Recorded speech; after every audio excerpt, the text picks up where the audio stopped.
Hello guys, welcome to I dream media. నేను మీ నందు.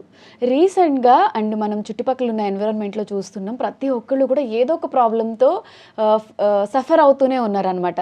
ప్రతి ఫ్రెండ్ అవసరమేరా అని ఎలా అయితే చెప్పుకుంటామో, ఇప్పుడు రిలేషన్షిప్ కోచెస్ కానివ్వండి, మనల్ని మోటివేట్ చేసే వాళ్ళు కానివ్వండి, ప్రతి ఒక్కళ్ళ లైఫ్లో ఇప్పుడు నీడ్ అని వాళ్ళే కోరుకుంటున్నారు. ఎందుకంటే ఇప్పుడున్న జనరేషన్ కావచ్చు, సిచ్యువేషన్స్ కావచ్చు, ప్రతి ఒక్కరికి ఒక మోటివేషన్ కావాలి అని చెప్పి అందరూ ఎక్స్పెక్ట్ చేస్తున్నారు. మరి అలాంటి మోటివేషన్స్ కొన్ని వాళ్ళ మనతో పాటు డిస్కస్ చేయడానికి మనతో పాటు ఉన్నారు గణేష్ మండాడి సార్ వచ్చేసి రిలేషన్షిప్ కోచ్. సార్తో మాట్లాడి మీకున్న చాలా డౌట్స్ అన్ని నేను మాట్లాడి క్లియర్ చేస్తాను. హలో సార్, నమస్తే. నమస్తే అండి. ఎలా ఉన్నారు సార్? చాలా బాగున్నాను సార్. ఇవాళ మనం జనరల్గా జరిగే టాపిక్సే కొన్ని అయితే డిస్కస్ చేద్దాం సార్. తప్పకుండా. అండ్ ఇప్పుడు మెయిన్ మనం చూస్తున్న ప్రాబ్లమ్స్ ఏంటి అంటే, మ్యారీడ్ కపుల్స్లో ముఖ్యంగా ఎడ్యుకేటెడ్ పీపుల్ ఎవరైతే మ్యారేజ్ చేసుకుంటారో వాళ్ళు ఎక్కువ సఫర్ అవుతూ ఉన్నారు, ఎక్కువ ప్రాబ్లమ్స్ ఫేస్ చేస్తూ ఉన్నారు. ఈ ఎడ్యుకేటెడ్ పీపులే ఎందుకు ఇంత సఫర్ అవుతున్నారు? ఎందుకు వీళ్ళ మధ్య ఇన్ని గొడవలు వస్తున్నాయి? వండర్ఫుల్ క్వశ్చన్, చాలా వెరీ సెన్సిటివ్ క్వశ్చన్. ఈ మధ్యకాలంలో it's not educated alone, highly successful persons, ప్రొఫెషనల్గా కెరీర్లో బిజినెస్లో సక్సెస్ సాధించిన వాళ్ళు, హైలీ ఎడ్యుకేటెడ్ వాళ్ళకు సఫరింగ్స్ ఎక్కువ ఉన్నాయి. ఈ మధ్యకాలంలో చూస్తే ఇది స్టడీస్ కూడా చెప్తున్నాయి, రీసెర్చర్స్ కూడా. డివోర్స్ రేట్స్ వాళ్ళ దగ్గర ఎక్కువ ఉన్నాయి, కౌన్సిలింగ్ సెషన్స్ వాళ్ళకే ఎక్కువ పడుతున్నాయి. అండ్ అంటే వెల్తితనం తెలియకుండా రెసెంట్మెంట్తో ఎమోషనల్గా సఫర్ అయ్యేది కూడా ఎక్కువ వీళ్ళే. ఒకటి వర్క్ లైఫ్ బ్యాలెన్స్ ఒకటి పక్కన పెట్టినా కానీ అది కాస్త చిన్న కాంట్రిబ్యూషన్. మేజర్ ప్రాబ్లం ఏంటంటే రిలేషన్షిప్లో దే ఆర్ ల్యాకింగ్. వాళ్ళకి ఐక్యూ లెవెల్స్ చాలా బాగున్నాయి, అందుకే they are successful. Highly educated వాళ్ళకి డిఫాల్ట్గా ఐక్యూ వస్తుంది, ఇంటెలిజెన్స్, కాగ్నిటివ్ స్కిల్స్. కానీ వాళ్ళకు లోపించేది ఏంటంటే ఈక్యూ, ఇమోషనల్ రెగ్యులేషన్. ఇంకా రిలేషన్షిప్లో సఫర్ అవడానికి కారణం ఏంటంటే ఆర్క్యూ, అంటే రిలేషన్షిప్ కోషన్, రిలేషన్షిప్ ఇంటెలిజెన్స్. ఇక్కడ ఏంటంటే IQ is not equal to EQ అండి, బోత్ ఆర్ సపరేట్. రెండు వేరు వేరే సపరేట్ ప్యారలల్ ట్రాక్స్ అనమాట. రెండిట్లలో వాళ్ళకి కావాల్సినంత అవేర్నెస్ ఉండాలి. So people are performing really well, success అయ్యి కూడా రిలేషన్షిప్లో వాళ్ళు సఫర్ అవుతున్నారు. ఆ వచ్చిన సక్సెస్ని కష్టపడి సంపాదించి సాధించిన సక్సెస్ అంతా కూడా నీరుగాడుతుంది, లేకుండా వెనక్కి వెళ్ళిపోతున్నారు. మళ్ళీ ఫిజియలాజికల్గా, కెరీర్ పరంగా, రిలేషన్షిప్ పరంగా అన్ని రకాలుగా వాళ్ళు సఫర్ అవుతున్నారు. దీనికి ప్రాబ్లం వెళ్తే వీ కాంట్ బ్లేమ్, వాళ్ళని నిందించడం కాదు. ఎందుకు అలా అవుతుంది అనేది రూట్స్ని అర్థం చేసుకోండి, కారణాలను డెప్త్కి వెళ్దాం.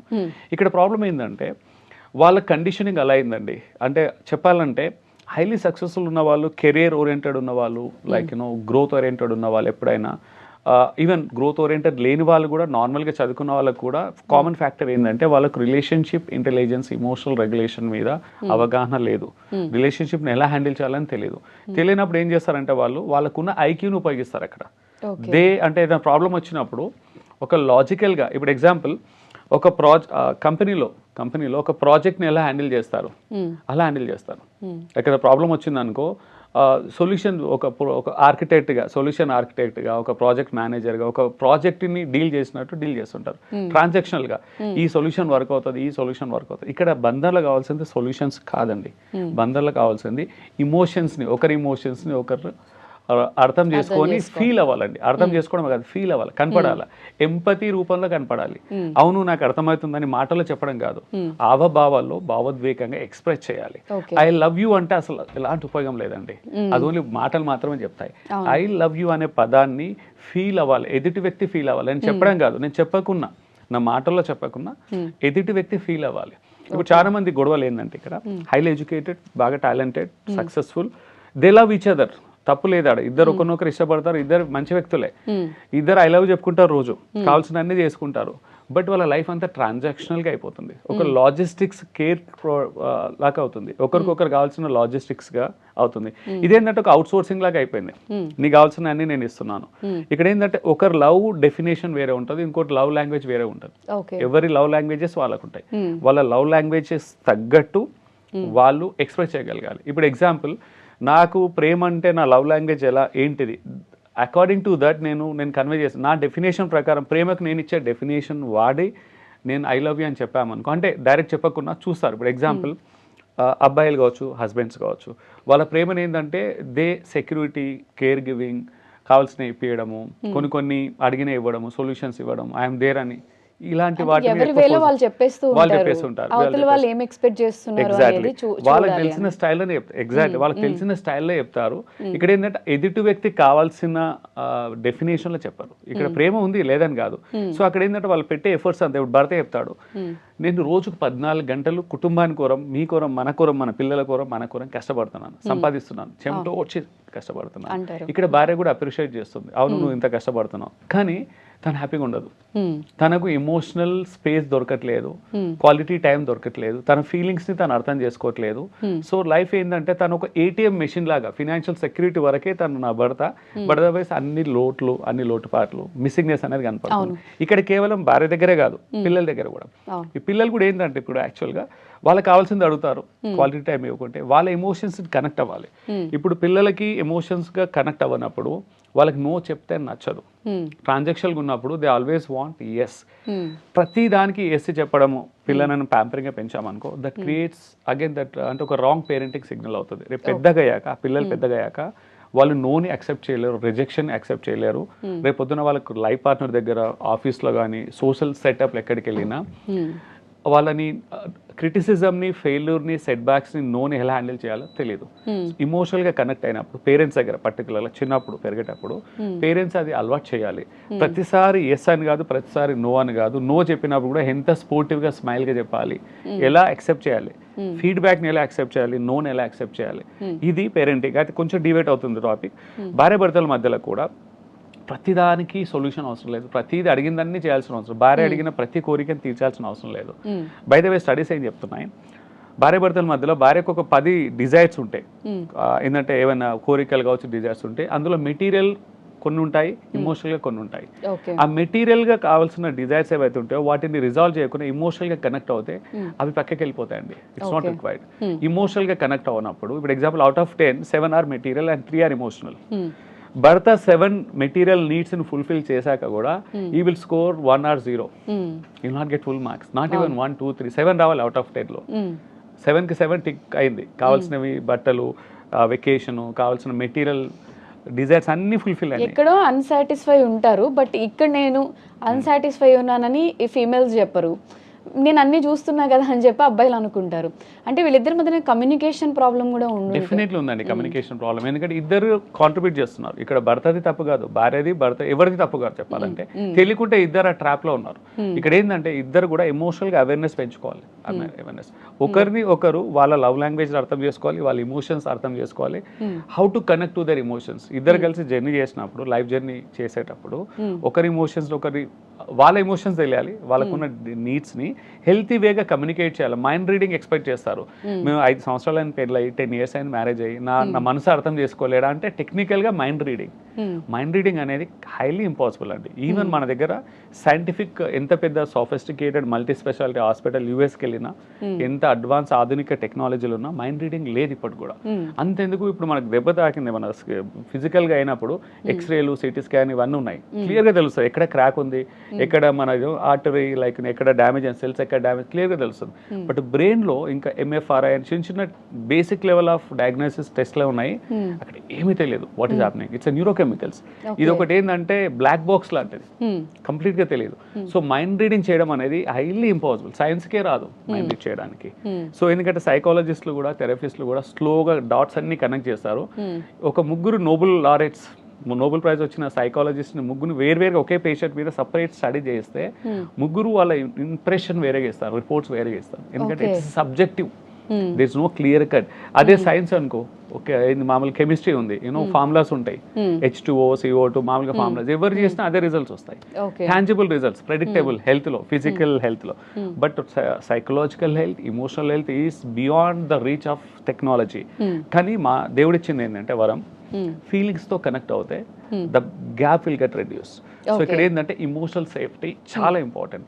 లైఫ్ లో లైఫ్ పార్ట్నర్స్ కి ఇద్దరు ఒకరికొకరు ఇమోషనల్ సేఫ్టీ మీద ప్రయారిటీ ఇవ్వాలి. అంటే they have to feel safe, emotional గా సేఫ్ గా ఫీల్ అవ్వాలి. ఓకే. తన బాధని పంచుకున్నప్పుడు లైఫ్ పార్ట్నర్ కోపం తెచ్చుకోడు, జడ్జి చేయడు, క్వశ్చన్ చేయడు. ఈ విల్ అండర్స్టాండ్, ఈ విల్ అంటే లైక్ ఎంపథెటిక్ గా తోడు నీడ నేను ఒక ఫీలింగ్ ఉండాలి, సేఫ్టీ అనేది ఉండాలి. ఇప్పుడు చూడండి చిన్నపిల్లలు పసికందులో దెబ్బ తాకినా అవసరం ఉన్నా ఇమీడియట్లీ పేరెంట్స్ దగ్గరికి వెళ్ళేసి దే సరెండర్ ఇట్. అవును. అంటే కంప్లీట్ ఎలాంటి డిస్కషన్ అది ఉంటది కదా, ఎలాంటి డౌట్స్ లేకుండా అన్వేవరింగ్ ఫెయిత్ అంటారు, వెళ్ళేసి సరెండర్ అయిపోయి వాళ్ళకి నమ్మకం పేరెంట్స్ దగ్గరికి వెళ్ళి చెప్పింది నమ్ముతారు. అలా ఎలాంటి క్వశ్చన్స్ కూడా ఉండే అడగడానికి. కానీ లైఫ్ పార్ట్నర్స్ దగ్గర అలా కాదు, ఆలోచించి అడుగుతారు. చిన్న విషయాన్ని కూడా తనేమనుకుంటుందో, వైఫ్ ఏమనుకుంటుందో, తను మళ్ళీ అపార్థం అవుతుందా, ఫీల్ అవుతుందా, హర్ట్ అవుతుందా, ఇలా ఫిల్టర్లు వేసి అడుగుతాం. మనం ఉన్న మన కన్సర్న్ ఒకటి, మనం కమ్యూనికేట్ చేయాల్సింది ఒకటి, ఫైనల్ గా కమ్యూనికేట్ చేసేది ఒకటి, దాంట్లో అపార్థాలు అవుతాయి. సేమ్ థింగ్ హస్బెండ్ దగ్గర వైఫ్ అలాగే, వైఫ్ దగ్గర హస్బెండ్ అలాగే.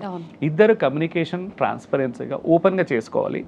ఆ ఇమోషనల్ సేఫ్టీ బిల్డ్ చేయాలి. ఎలాంటి క్వశ్చన్, సెన్సిటివ్ క్వశ్చన్ అయినా, టఫ్ క్వశ్చన్ అయినా, డిఫికల్ట్ డిస్కషన్ అయినా కంఫర్టబుల్ గా షేర్ చేయగలగాలి.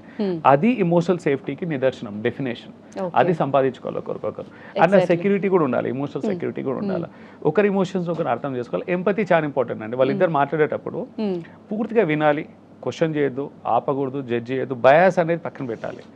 కొంతమంది ఏంటంటే వాళ్ళు చెప్పింది వినాలి తప్ప అవతల వాళ్ళ ఫీలింగ్స్ ఏంటి మాట్లాడనివ్వరు. సో ఈ గ్యాప్ అనేది అక్కడి నుంచి స్టార్ట్ అయిపోతుంది. ఇక్కడ ఏమవుతుందంటే అండి, నా బాధనే, నా పెయినే పెద్దది నీకంటే, నేనే రైటు, నా వర్షనే కరెక్ట్, నీ వర్షనే రాంగ్ అన్నట్టు అందరు అలా కండిషనింగ్ అయ్యారండి, తెలియకుండా కండిషనింగ్ అయ్యారు. ఇక్కడ ప్రాబ్లం ఏంటంటే చిన్నప్పుడు వాళ్ళకి ఏంటంటే కండిషనింగ్ ఏదైతుందో రిలేషన్షిప్ ప్రోగ్రామింగ్ అని సైకాలజీలో డీప్కి వెళ్తే రిలేషన్షిప్ ప్రోగ్రామింగ్ అనేది 8 years కి అయిపోతుంది, మాక్సిమం 10 years కల్లా ఒక ఫ్రీజ్ అయిపోతుంది. అది లైఫ్ టైం ఉండిపోతుందండి. ఈవెన్ 30 years అయినా 40 years అయినా ఎప్పుడైతే సెన్సిటివ్ టాపిక్స్ వస్తాయో ఆ చైల్డ్హుడ్ అంటే గ్రోన్ అప్ చైల్డ్ బయటకు వచ్చేస్తాడు. ఇంకా వయసు 30 సంవత్సరాలు 35-40 years ఉన్నా తన వ్యక్తిత్వం మాత్రం రిలేషన్షిప్ వరకు వచ్చేసరికి ఎదగలేదు. ఇంకా తనేది స్టడీస్ అయినాయి, మాస్టర్స్ అయినాయి, ప్రొఫెషనల్ ఎక్స్పీరియన్స్ వచ్చింది, ఐక్యూ ఉంది, బయట ఒక ట్యాగ్, స్టేటస్, మనీ, ఫేమ్ అన్నీ ఉన్నాయి. బట్ ఇమోషనల్ గా మాత్రం రిలేషన్షిప్ కోడింగ్ మాత్రం చిన్నప్పుడు. సో అప్పుడు ఏంటంటే నేనే రైటు, నేను హర్ట్ అయినా, నేను ఫీల్ అయినా, ఎదుటి వాళ్ళ ఫీలింగ్స్ అర్థం అవ్వవు, వాళ్ళ ఫీలింగ్స్ మాత్రము ఒక బయాస్ అనమాట, సెల్ఫ్ బయాస్ ఉంటుంది, నాదే పెద్దది, నాదే రైట్. ఇందులోంచి బయటికి రావాలంటే ఈక్యూ లెవెల్, ఎమోషనల్ అంటే ఎమోషనల్ కోషెంట్, ఎమోషనల్ ఇంటెలిజెన్స్ అంటాము, ఆ రెగ్యులేషన్ పెంచుకున్నప్పుడు ఎదుటి వ్యక్తి ఇమోషన్స్ కూడా మనం కనెక్ట్ అవుతాం. అంటే ఒక ఎంపతి స్టేట్కి వెళ్తాం, వాళ్ళ బాధని, వాళ్ళ ఫీలింగ్స్ మనం కూడా ఫీల్ అవుతున్నట్టు ఫీల్ అవ్వాలి, జెన్యూన్ గా, ఆథెంటిక్ అని, యాక్టింగ్ చేయడం కాదు. అండ్ ఎదుటి వ్యక్తికి కూడా తెలియాలి వైబ్స్ అన్నమాట. దేర్స్ మిర్రర్ న్యూరాన్స్ ఉంటాయి మన కాగ్నిటివ్ దాంట్లో, ఆ న్యూరాన్స్ యాక్టివేట్ అవ్వాలి. సో ఇప్పుడు చూడండి మీరు, మనిషి ఒక వ్యక్తి మాట్లాడకున్నా ఎదుటి వ్యక్తి పైన మాట్లాడుకుంటా ఓన్లీ ఆవభావాలతోటే దే కనెక్ట్. ఆ వ్యక్తి, నా ముందున్న వ్యక్తి సేఫా, I my secured, or is a threat for me, ఏం ఫీల్ అవుతున్నారు అనేది తెలిసిపోతుంది. అది మన మాటలు లేకున్నా ఆవభావాలు కనెక్ట్ చేసేస్తాయి సబ్ కాన్షియస్ మైండ్ లో. సో అది మనకు ఇంత క్లియర్ గా తెలుసు, but we don't ignore it. మనము వాటిని ఇగ్నోర్ చేసి మాటలతో చేస్తాం. ఐ లవ్ యూ అని చెప్తాం, 100 సార్లు ఐ లవ్ యూ చెప్పినా వేస్ట్, సారీ అని 1000 సార్లు చెప్పినా వేస్ట్. సారీ వెనకాల ఇంటెన్సిటీ, ఇంటెన్షన్, ఫీలింగ్స్, అది మ్యాటర్స్. ఇది ఒకటి. రెండోది, అది ఎంత మంచి ఇంటెన్సిటీతో మనం ఎంత ఆథెంటిక్గా చెప్పినా మళ్ళీ ఆ మిస్టేక్స్ని మళ్ళీ రిపీట్ చేసి మళ్ళీ నెక్స్ట్ టైం వచ్చి మళ్ళీ అదే ఇంటెన్సిటీతో ప్రేమగా చెప్పినా పని చేయదు. ఏదైనా ఒకసారి 2 సార్లు పనిచేస్తుంది. Every time diminishing marginal utility అని ఎకనామిక్స్లో ఒకటి మోడల్ థియరీ ఉంది. ఏంటంటే మన సాటిస్ఫాక్షన్, ట్రస్ట్ ఏదైనా రోజుకు తగ్గుతూ ఉంటుంది if you repeat the same thing. రెండోసారి ఆ నమ్మకం తగ్గుతూ ఉంటుంది. సో నమ్మకం ఉండదు. సారీ పని చేయదు, ఐ లవ్ యూ పని చేయదు, ఏమీ పని చేయదు. So actions, intentions and emotions, ఈ 3 అనేది కన్సిస్టెంట్ గా ఉండాలండి. అమావాస్యకో పౌర్ణానికో సీజనల్ గా రాకూడదు. ఎప్పుడో వచ్చింది ఈద్గా చాంద్ లాగా కాకుండా ఇప్పుడు కంటిన్యూ చేస్తే రిలేషన్షిప్ అనేది ప్రాపర్ గా ఎగ్జాక్ట్లీ కన్సిస్టెంట్ గా ఉండాలి. ఇప్పుడు 10 occasions లో 7 to 8 times కన్సిస్టెంట్ గా, ఏదో 1-2 సార్లు ఓకే. ఇవన్నీ ఎప్పుడు వస్తాయి అంటే అలిగినప్పుడు, ఆ మినిట్ కోపం ఉన్నప్పుడు అప్పుడు చూపిస్తారు, మళ్ళీ తర్వాత నార్మల్ అయిపోతారు. అలా కాకుండా దీన్ని ఎప్పుడు బ్యాలెన్స్ చేస్తే ఇష్యూస్ రావంటారు. ఎగ్జాక్ట్లీ. ఈవెన్ పేరెంటింగ్ చేసే వాళ్ళకి కూడా పిల్లల దగ్గర ఆ కన్సిస్టెంటీ లేకుంటే పిల్లలు కూడా కండిషనింగ్, రిలేషన్షిప్ ప్రోగ్రామింగ్ అనేది అడ్వర్స్గా అవుతుందండి, డిసెంపవరింగ్ అవుతుంది. సో ఈవెన్ లైఫ్ పార్ట్నర్స్ దగ్గర కూడా అదే, ఆ కన్సిస్టెన్సీ ఉన్నప్పుడే ఇది వర్క్ అవుతుంది. సో గుర్తుపెట్టుకోవాలి, కొంచెం ఎక్స్ట్రా లెవెల్ ఆఫ్ రెసిలియన్స్ అవసరం అక్కడ. ఏంటంటే ఇమీడియట్లీ ఇంపల్సివ్గా ట్రిగ్గర్ అవ్వకుండా కొంచెం స్లోగా రెస్పాండ్ అవ్వడం నేర్చుకోవాలి, కనెక్ట్ అవ్వాలి, అర్థం చేసుకోవాలి అండ్ రెస్పాండ్ అవ్వాలి. దిస్ ఈస్ ఎ ప్రాసెస్ అండి. ఇప్పుడు మాటలతో చెప్తే వచ్చేది కాదు. ఇమోషనల్ ఇంటెలిజెన్స్ అనేది ఒక skill, life skill, and it has to be practiced. ఇప్పుడు డ్రైవింగ్ స్విమ్మింగ్ ఇలాంటి ఆర్ట్స్ మనము థియరీలో రావు, మనం అంటే ప్రాక్టీస్ చేస్తేనే వస్తాయి. ఆ ప్రాక్టీస్ చేయడానికి స్టెప్స్ ఉంటాయి, అంటే ఒక ఫ్రేమ్ వర్క్ ఉంటుంది. ప్రాక్టీస్ చేస్తే they can master it.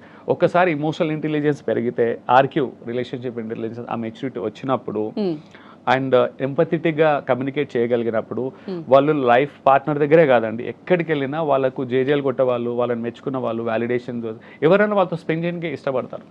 They all get highly validated, highly respected. వాళ్ళ కెరీర్లో సక్సెస్ ఎక్కువ ఉంటుంది.